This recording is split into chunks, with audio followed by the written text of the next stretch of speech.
Hello and welcome back. Today we're going to talk a little bit about eggs. So eggs are one of those things that when you look at an elimination diet, it's important that we remove them.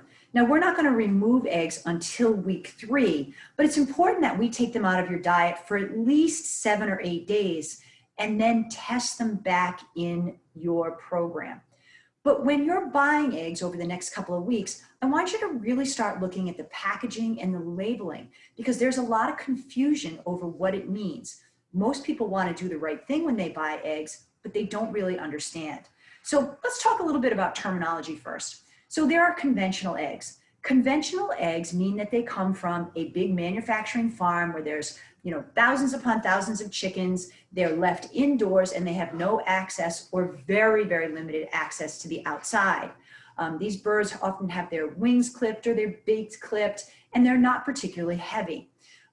There's a theory that when you buy a product that wasn't raised properly, there's what you might call bad energy in that particular product. Now, I know that sounds kind of woo-woo, but when you are looking at what you want to put in your body and you're looking to make that next level in your healthy living, it's probably something you want to take into consideration. But now let's talk about what it means to go from there. They often talk about cage-free eggs. So cage-free eggs just means that they're not put in a cage. People think that cage-free means there's some beautiful pasture that they go out to. Not necessarily. Cage-free just means that they are not stuck in a cage. They have some kind of access to move around, but it doesn't necessarily mean to be outside. And many times it's limited to very small areas. There's a certain size door that they need to have access to say that they are cage-free. Unfortunately, chickens aren't the smartest animals in the world, and they often won't go out. They don't often leave their roost. So cage-free, although it's a better option than conventional, is not the best label that you can do. Now, next, there are range-free eggs. So range-free eggs are that next step up. Range-free means that they either had a pop hole or about a 15-foot wide access to the outside, and there has to be a certain amount of square footage per bird. And I believe it's 2.5 feet per bird that has to be given to them to be free range, okay? So again, that next step up, but maybe not the best.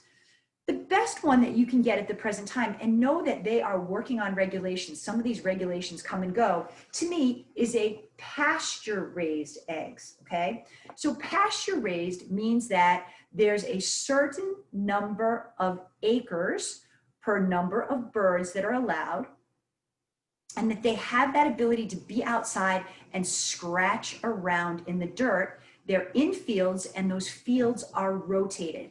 Because truthfully, chickens are not meant to eat corn and soy, which is often genetically modified, in which your conventional and caged chickens usually eat. They're meant to eat bugs and stuff on the ground. And that's what's going to make them the most healthy. I love Carol's pasture-raised eggs.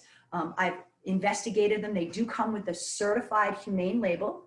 And I think, to me, they're the best that I've found. Now, if you have a local farmer that you know is giving their chickens the opportunity to scratch around and eat, and you can get those eggs, to me, that would be the ultimate. We have someone that we do get eggs from every so once in a while, and they're awesome.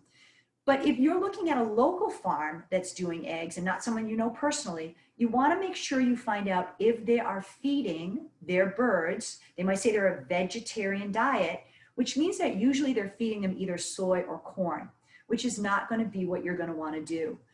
Maybe a little bit here and there, but remember, most of that is genetically modified if it's not organic.